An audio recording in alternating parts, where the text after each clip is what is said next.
Hey, everybody. This is Vegan Theology. I am Kevin Hale. And I'm Sarah Hale. Welcome back. Yeah, what's going on, Sarah? Oh, so far so good. It's a good day so far. Yeah, It's quite early in the morning, it which is. we like. I think we're at our best in the morning, highest energy. So thank you for joining us again.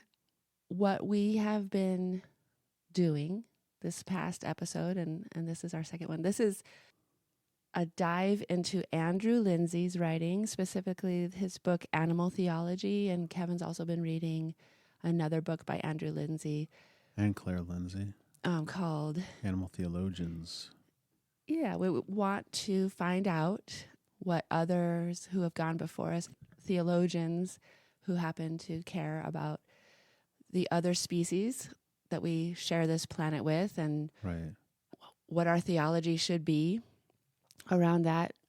We think we could benefit a lot from reading these things and discussing them. So thanks for joining us. This is chapter 1, part 2.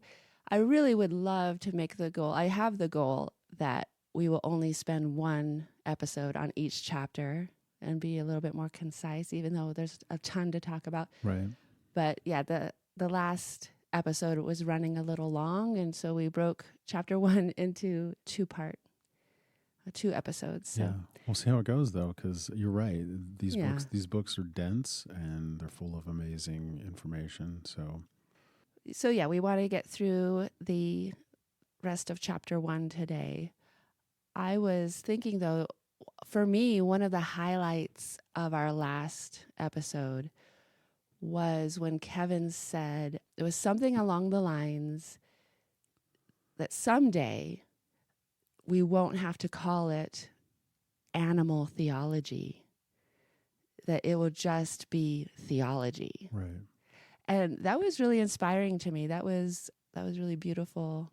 I appreciate that. It's funny because we're both reading these books. You know, we're trying to come up with our own theological framework, and now we're trying to bolster it with.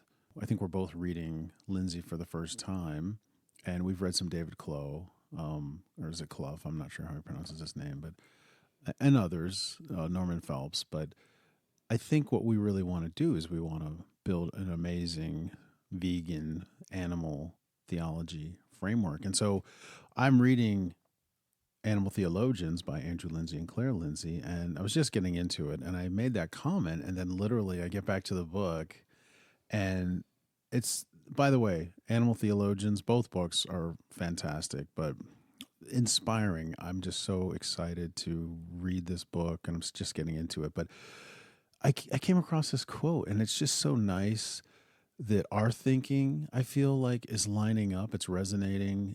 We're on the same wavelength with these massive theologians. And I mean, that just, I don't know, it makes me so happy. And it also makes me jealous because I want us to go study more deeply and I have to work for a living. And especially now, my schedule's pretty booked. But check this quote out. Along the lines of what we were saying, and this is from the introduction to Animal Theologians under the subheading of Purpose of the book. We like the line from William Temple that theology is still in its infancy, and this is probably nowhere truer than in the case of mainstream thinking about animals. As one of us has written elsewhere, animals can help liberate theology from its own anthropocentric ghetto and enable a fuller and more convincing theological perspective on fellow creatures. We look forward to the day when animal theology, as well as black theology, feminist theology, gay theology, and ecological theology are all unnecessary because religious communities have incorporated them into the theological mainstream. I think that's awesome. That's such an amazing quote, and I Yeah, love it. I feel like I'm really inspired by that because we both graduated from Bible college and we heard about liberation theology and we may have even read a little bit of it. You know, we heard about some of the other theologies, but it was definitely still a feeling that, well, this isn't really real theology. This isn't theology proper. This isn't, Not to be taken seriously. yeah, Yeah. it's like a trend, or it's it has like this exclusivity about it, that attitude. When in fact, this view that is being proposed by the Linzeys is that those are valid and they've been kept out, but is that legitimate? Is that honest? Is that Right. even Christian?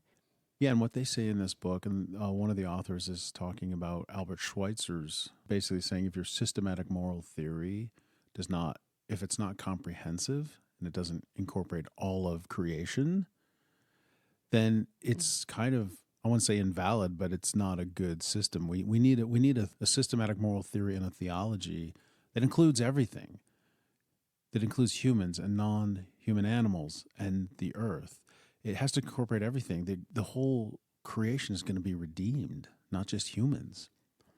And so our framework now needs to include everything.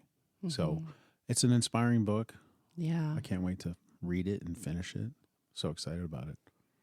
Yeah, I love that too. Yeah, it makes no sense that mainstream theology excludes certain humans or excludes certain other creatures. That doesn't make any sense. All of it is God's, and everything should fall under the umbrella of our theology. Right. And I just love, as long as what we've been at theology now for 2 millennia, and I love this William Temple quote, theology is still in its infancy. And that's inspiring for us because that's what we're trying to do even with this podcast, is like we're trying to bridge that gap that so many of us can do. We can make our theology more holistic and more consistent. And if you just think about that right there, if you just tried to be consistent in your theology, it would change your life. And if you just took time and meditated on that, which is what I try to do as well, and just think about the whole of creation and think about being consistent with the whole of creation. If you really stop and think about it, it's really going to change your theology and affect your life in a big way. Cool. So last week we discussed the first of 3 of the subcategories that Linzey wanted to cover in the first chapter, which was number 1, reverence. Do we owe the rest of creation, including non-human animals, do we owe them reverence? So we discussed that at some length in our last episode. The second and third categories are responsibility. Are we responsible for animals? Do we have responsibility towards animals? And the last one is rights. Do animals have rights? So we'll be covering responsibility and rights today. So starting with responsibility, Linzey starts by discussing St. Thomas Aquinas, 13th century philosopher, theologian, and the enormous influence that Thomas Aquinas continues to have, especially within the Catholic Church. Right. Thomas talked about animals in what I would call quintessentially anthropocentric ways. Right. The Catholic Church continues to deny any responsibility toward animals because St. Thomas Aquinas, whose theology still dominates much Catholic thinking, not least about animals, told them that they don't need to have any responsibility towards animals. It is amazing how long his influence has lasted. It's centuries. Right. It's just crazy, really. Yeah, so he wrote, as many of you know, the Summa Theologica, and in that he writes, "When we hear it said, 'Thou shalt not kill,' we do not take it as referring to trees, for they have no sense, nor to irrational animals, because they have no fellowship with us." Thomas Aquinas cites, guess who? Who does Thomas Aquinas draw from almost without question? Well, I think one of his biggest influences was Aristotle. Yeah.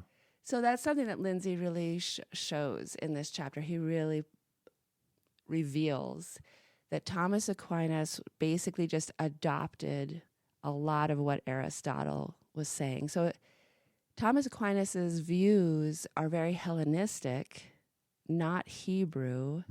They're Greek ideas when it comes, including his views on animals. Right. It's a Greek framework.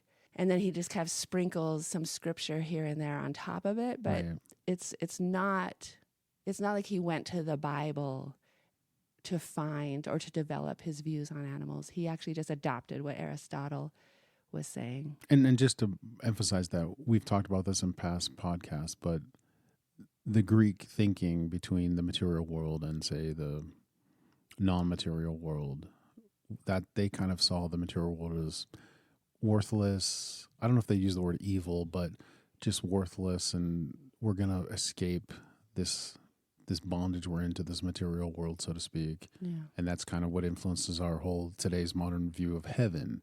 So we're going to escape from here. It really set the scene for the Enlightenment, right? Like Descartes really built on this. He took this to the next level. I think, therefore I am. And he was the same idea. Animals are not rational. They can't think like a human. Therefore, they have no value. They're just unthinking, unfeeling machines that we can cut open and do. Right. He did vivisection. Do experiments on. And he even had his assistants in his lab, if they couldn't handle cutting into animals, he almost made fun of them. Yes. Right. This is the tradition that humans have been living with for centuries.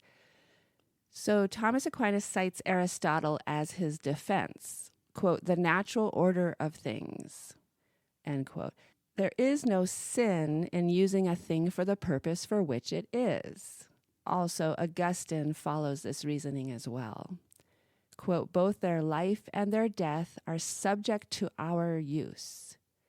I was thinking, I was reading this, I don't know formal logical fallacies, different types of logical fallacies, but this felt like a logical fallacy to me. Like, okay, let's look around and let's see how we're treating animals or how things work in this world. Oh, okay, that must be the way it's supposed to be. Right. That must be God's will for animals. So since we use animals for everything we can get from them, that must be what God intended. Right. I mean, does that seem like kind of circular reasoning or not great logic, at least? Right. No, it does seem that way. But also, if you think about all of us, right, we were indoctrinated as children into this. We've really not known anything else, many of us.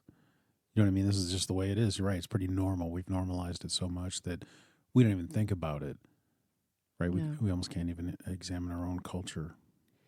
Yes. In Aquinas' view, animals are irrational, possessing no mind or reason. Animals exist to serve human ends by virtue of their nature and by divine providence.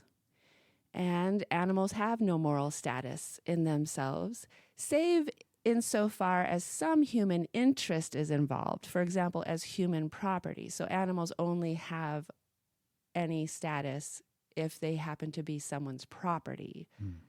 So if you kill someone's oxen, I think it's, he uses a passage from Exodus for defense of this. Like there is a penalty for killing someone's oxen, but that's not because you've done anything wrong in terms of the ox. It's because it was somebody's property. Right. In this view, basically, it's impossible to wrong an animal. It's impossible to do anything immoral when it comes to animals because they have no right. We have no responsibility to them whatsoever. Aquinas said, "The love of charity extends to none but God and our neighbor." And Linzey says, "But can animals be regarded as, or at least analogous to human neighbors?" No, claims Aquinas. The word neighbor cannot be extended to irrational creatures since they have no fellowship with man in the rational life. And therefore, charity does not extend to irrational creatures. Linzey goes on to mention that Aquinas' position is reproduced in one Catholic textbook after another to this day. The Catholic Dictionary of Moral Theology, for example, argues that animal rights workers, so this is their criticism of animal rights workers, often lose sight of the end for which animals, irrational creatures, were created by God, the service and use of man. In fact, Catholic moral doctrine teaches that animals have no rights on the part of man. So if you are a Catholic student and you look up in the Catholic dictionary of moral theology about animals, that's what you're going to be taught as a Catholic. It's a very explicit teaching within the Catholic Church, I guess, to this day, that we should not be worried or concerned about any responsibility that we have to animals. There was a little known 18th century divine named Humphrey Primmet that Linzey brings up, who did formally criticize and respond to Thomist thinking or Aquinas' writing. Right. Humphrey Primmet is the guy that Linzey uses to challenge Thomas Aquinas on this view. Aquinas' doctrine has become the dominant Western religious position on animals since the 13th century, but one who dared challenge it was little-known 18th century divine Humphrey Primmet in his Dissertation on the Duty of Mercy and the Sin of Cruelty to Brute Animals, published in 1776. Primmet sees creation as, quote, a transcript of the divine goodness, end quote. His starting point is that creation is fundamentally good. Every creature of God is good in its kind. Because animals can feel pain, according to Primmet, to cause an animal pain is evil and unjust. So this is a very strong contradiction to Aquinas, who said it's impossible to do anything unjust to an animal. They don't have any rights. Aquinas believed that animals could not be wronged. This appeal to justice places animals within a widening circle of sympathy and justice. Primmet writes, now if amongst men the differences of their powers of the mind, of their complexion, stature, and accidents of fortune do not give any one man a right to abuse or insult any other man on account of these differences, for the same reason, a man can have no natural rights to abuse and torment a beast merely because a beast has not the mental powers of a man. Seems pretty evolved thinking. He's kind of saying, so we can agree that no matter what a person is like, even if they have compromised mental capacity, or they're a different race than you, or no matter who they are, just because they're humans, they have rights. In the same way, he says, just because a beast in your mind doesn't have the same mental capacity as you, gives you no right to abuse them, cause them suffering or pain. The purpose of animals is not to serve the human species, but to glorify God. Again, I feel like this is something we don't talk about enough, and Scripture backs us up. I can't wait to dive into all the scriptures that talk about creation praising God, right, including non-human animals. So Primmet writes that the purpose of animals is not to serve the human species, but to glorify God. Right. I mean, this is revolutionary thinking, because Aquinas is saying the only reason God made animals is to serve humans. Right.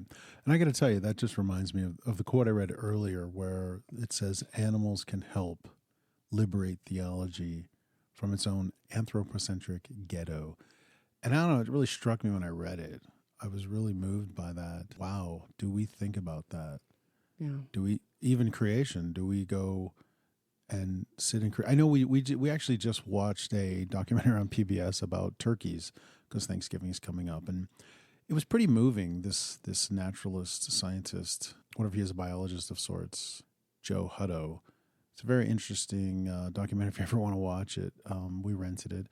It's called My Life as a Turkey. But anyway, I was just moved by him and how he really embraced being a turkey mother. These turkeys imprinted on him, and how much he'd learned from these turkeys. I mean, it's just, I mean, I could go on. I don't want to spend too much time talking about it, but it was really eye-opening how even the turkeys opened up the natural world to him. And then when the turkeys grew and left, that window kind of closed. But it just struck me with this quote and what you're saying right now, like how much are we listening to creation?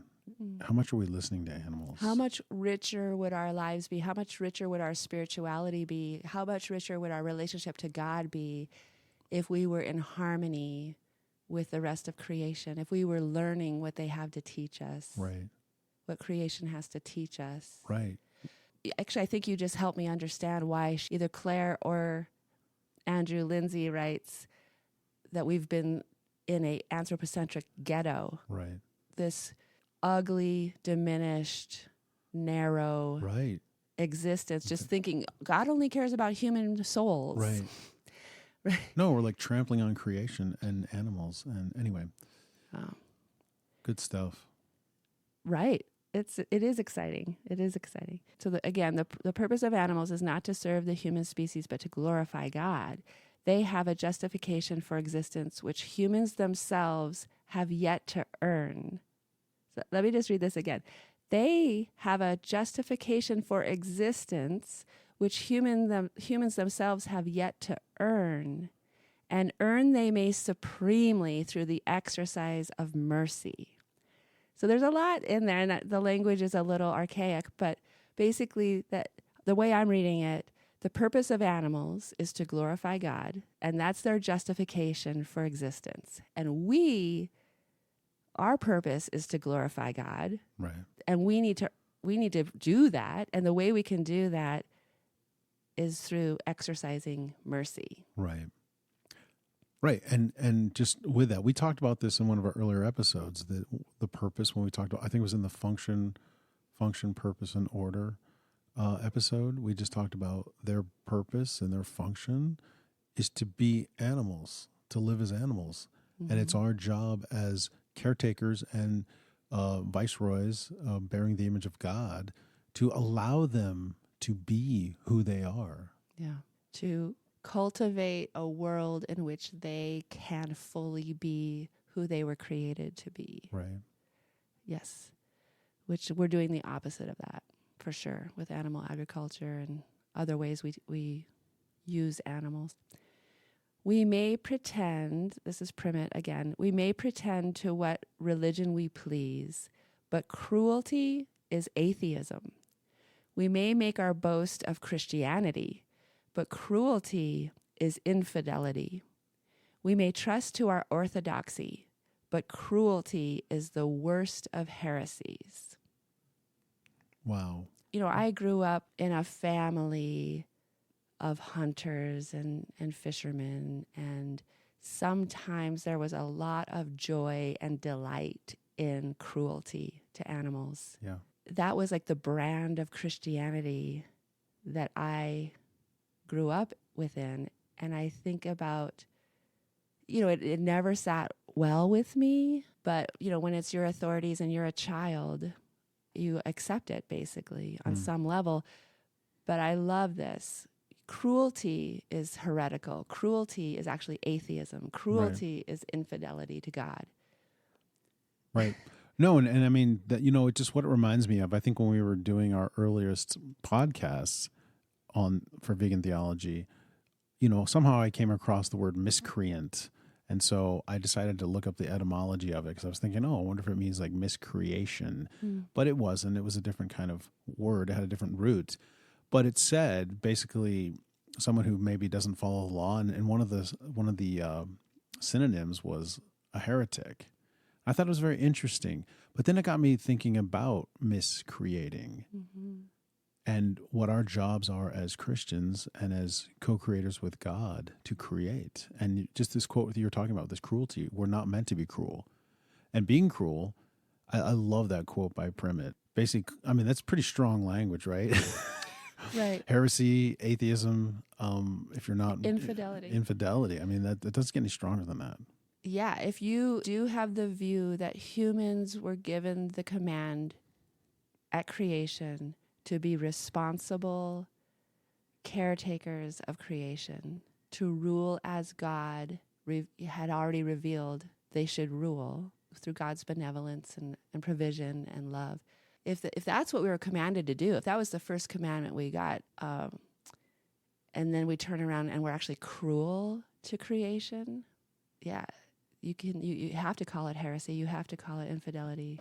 Yeah, and one of the other things I came across in this book, apparently in one of the apocryphal books, the book of Enoch, or one of the books of Enoch, I should find the reference, but essentially in that book, we need to read it because I guess there's a section where animals get to judge humans for how humans treated them. Ooh. Yeah. I'm curious about this. I know. So, And thank you, Linzey's, for that. Got that from your book, Animal Theologians. So Linzey sums up this portion of the chapter on responsibility to animals by saying Aquinas' major weakness is his views are derived from Hellenistic sources. Aristotle's axioms are taken over without question.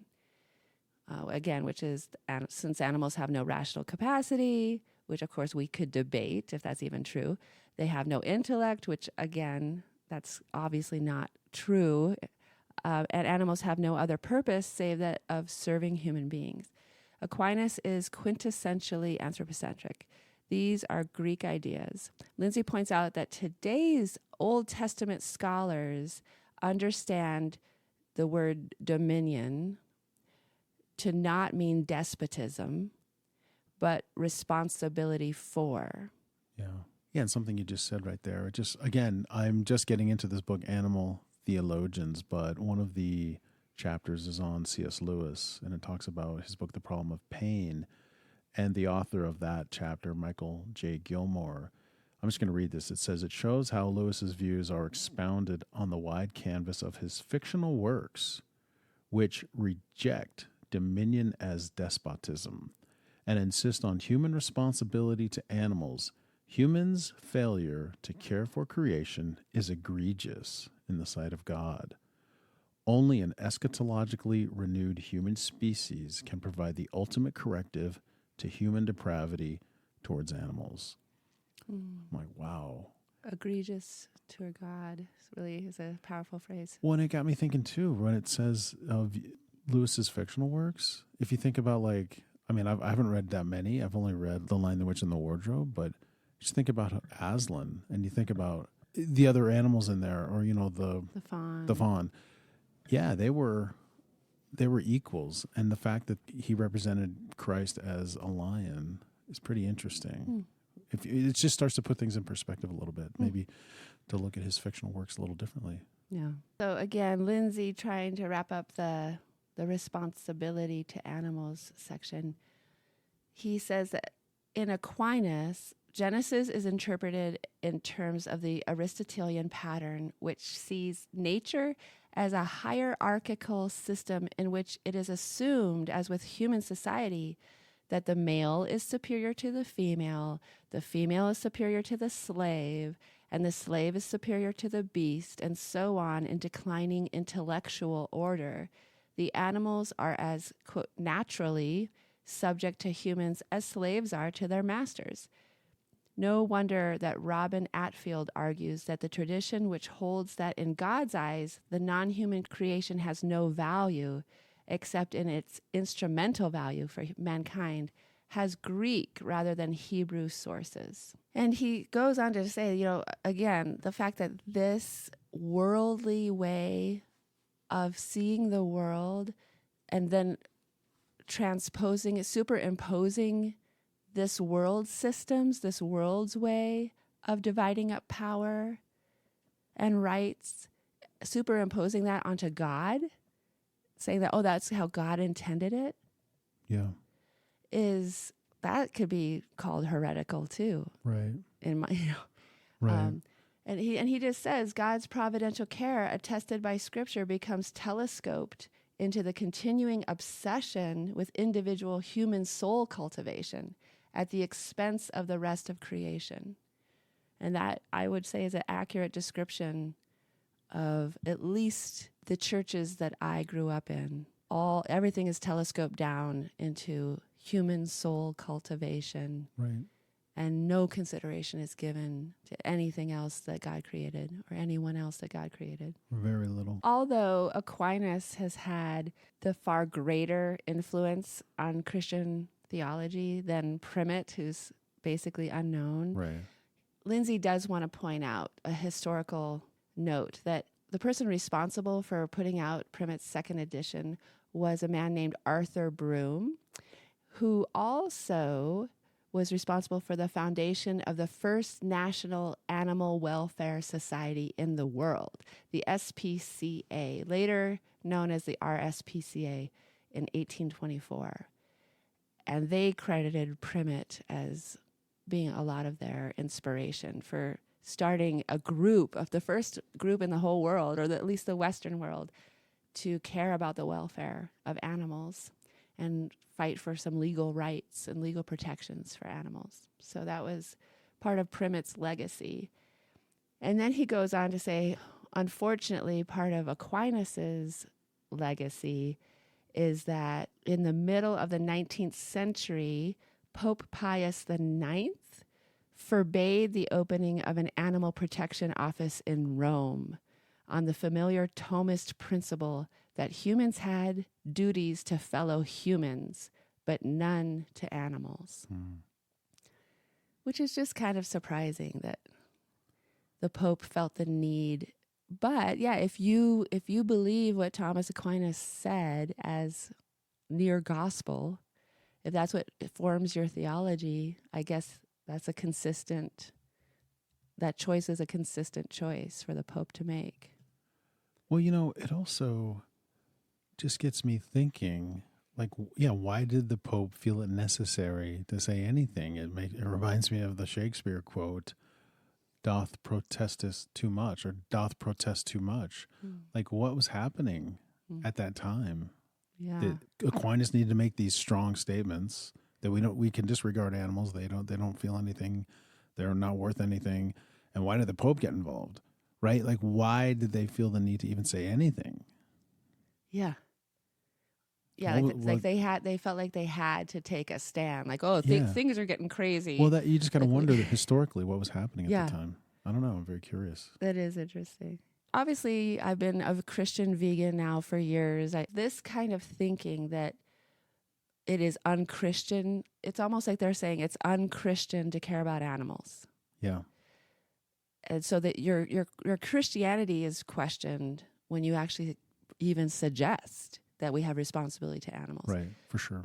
That is just so... Obviously, I've been steeping myself in a different theology as a vegan. This way of thinking just feels so obviously... it feels... Well, clearly, that can't reflect God's character, right, to say that we should not be responsible to animals. Right, and it's worth mentioning what Linzey has said. God created these animals. He created the whole world, so his redemption should include all of creation. Yes. And finally, the last section of chapter 1 is on the subject of, do animals have rights? Andrew Linzey has already written, by this time that he's written this book, Animal Theology, he's already had at least 2 publications that were specifically in defense of animal rights.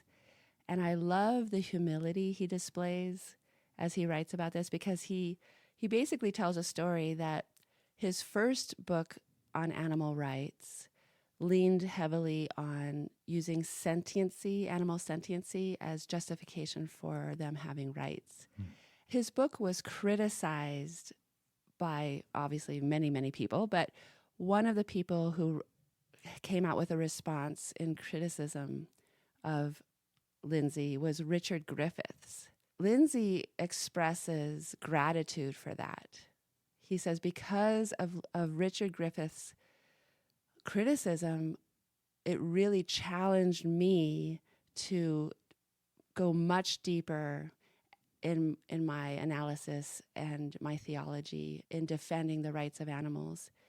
And so Richard Griffiths had some really good things to say, basically that even when we're talking about human rights, to come up with any framework that doesn't start with God as the source of rights is incomplete and can be easily torn apart. So yeah, the idea that no matter what someone's intelligence, their mental capabilities are, or how sentient they are, those should not be the basis, or even how, their abilities, right? Right. These criteria should not be what we're basing or what we're defending their rights with. Does that make sense? Yeah. And so Richard Griffith says... Seems like a very utilitarian sort of, like, how can they help society? How can... Yeah. Like, they need to have some purpose for the greater good or something. They need to have recognizable, quantifiable... Verifiable. Yeah. Right. Certifiable. Licensable. No, I'm just kidding. In order for us to give them moral consideration. Right. And so Andrew Linzey's like, I'm so thankful for this criticism because he's absolutely right. And so through that, Andrew Linzey starts to develop what he calls a theocentric orientation. And he calls them theos rights. Nice.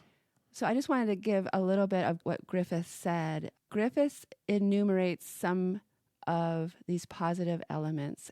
Quote, animals have intrinsic value to God. God delights and rejoices in differentiated creation. They are in God's gracious keeping. God feeds them. Even the sparrows and the Ninevite cattle are objects of concern. Animals praise their Creator and reflect God's glory. And Griffiths goes on to critique that animals were simply created for man alone. But I definitely resonate with that. I think Andrew Linzey definitely resonated with that. And so, like I said, he came up with a whole new framework for why animals do have rights. So these theos rights, he says we need a theocentric view of creation. And his tenets of these theos rights are: 1, creation exists for God.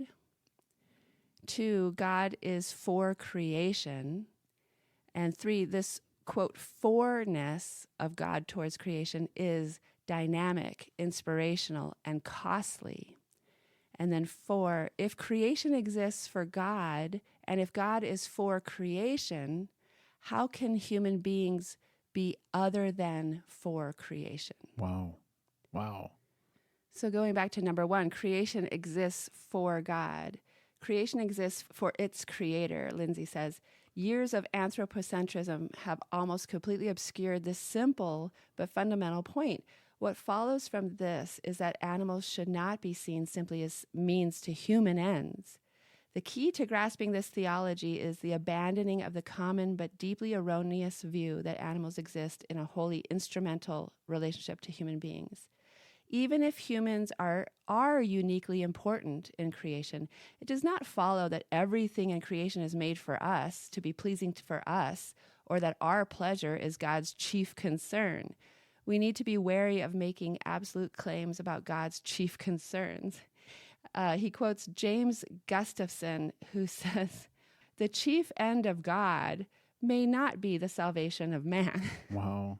Like God has Pretty strong language. God has more going on than just redeeming humans. Wow. That guy better watch his back. I'm just kidding. So number 2 of this theocentric view is God is for creation. Linzey writes, since God's nature is love, and since God loves creation, it follows that what is genuinely given and purposed by that love must acquire some right in relation to the Creator.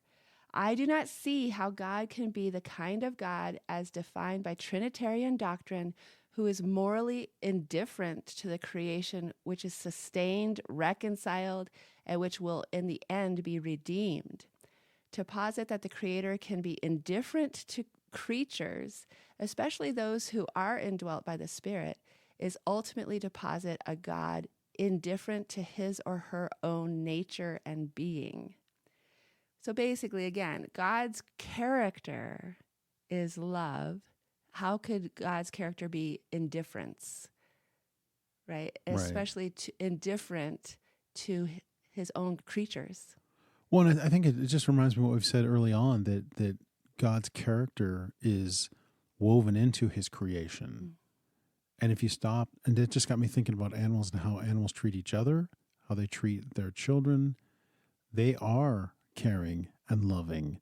And so that's that those ethics are built into them, right? Mm. So that's God's character in his creation. Mm. So anyway, it just got me thinking about that. The third point in this theocentric view is this forness of God towards creation is dynamic, inspirational, and costly.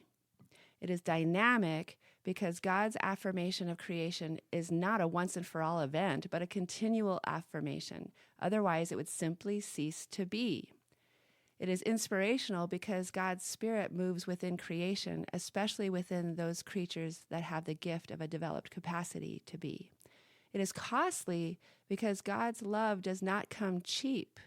Jürgen Moltmann writes movingly of how Christian theology is found not in the ascent of man to God, but the revelation of God in his self-emptying in the crucified Christ, which opens up God's sphere of life to the development of man in him. But if this same Christ is the Logos through whom all things come to be, how can we be justified in supposing that this self-emptying is for the human sphere alone? And he goes on.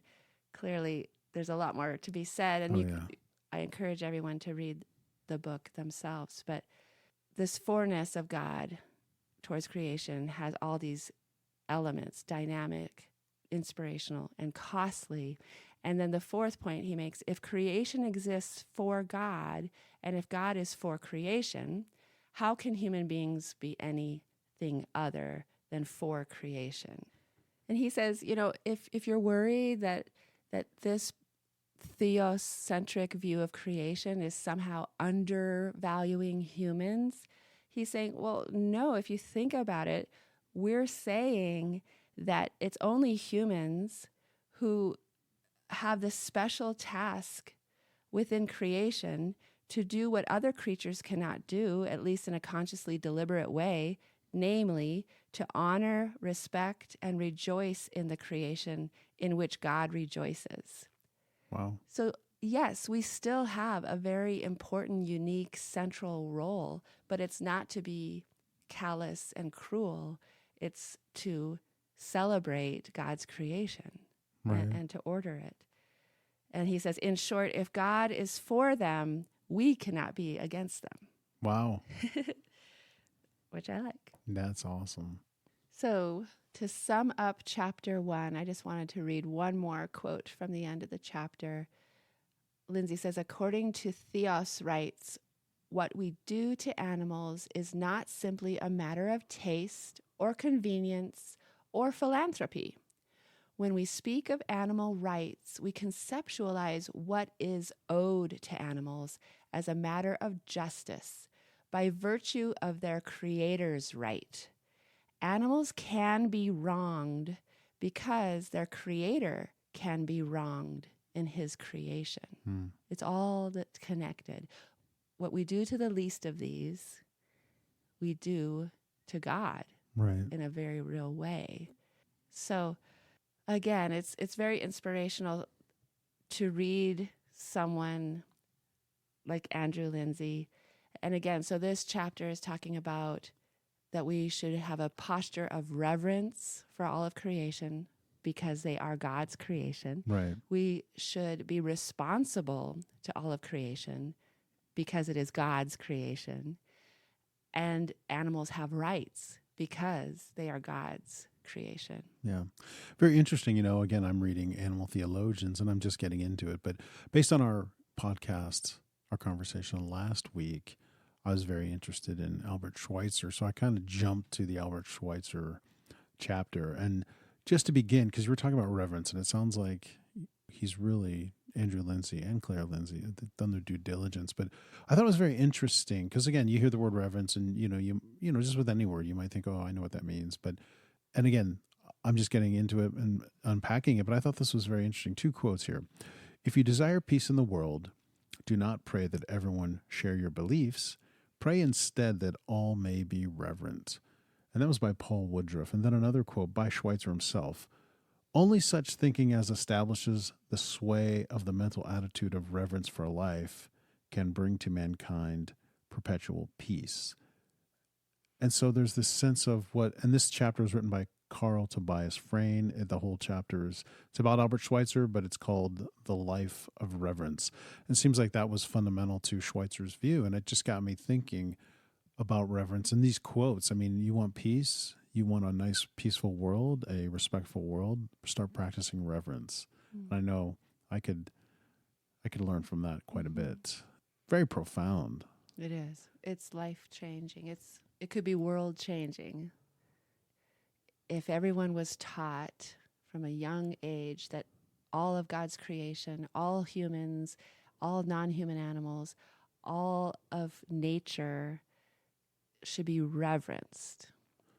Well, it's interesting, too, because I know, especially from the traditions that we come from, these very conservative, fundamentalist traditions, there's this whole concept of only really worshiping God and having a reverence towards God and having respect towards God. But what what if possibly that God was actually trying to demonstrate to us, like, hey, this is how you worship me, you show reverence to me, but I'm trying to show you, to demonstrate to you, this is also how you treat the rest of creation.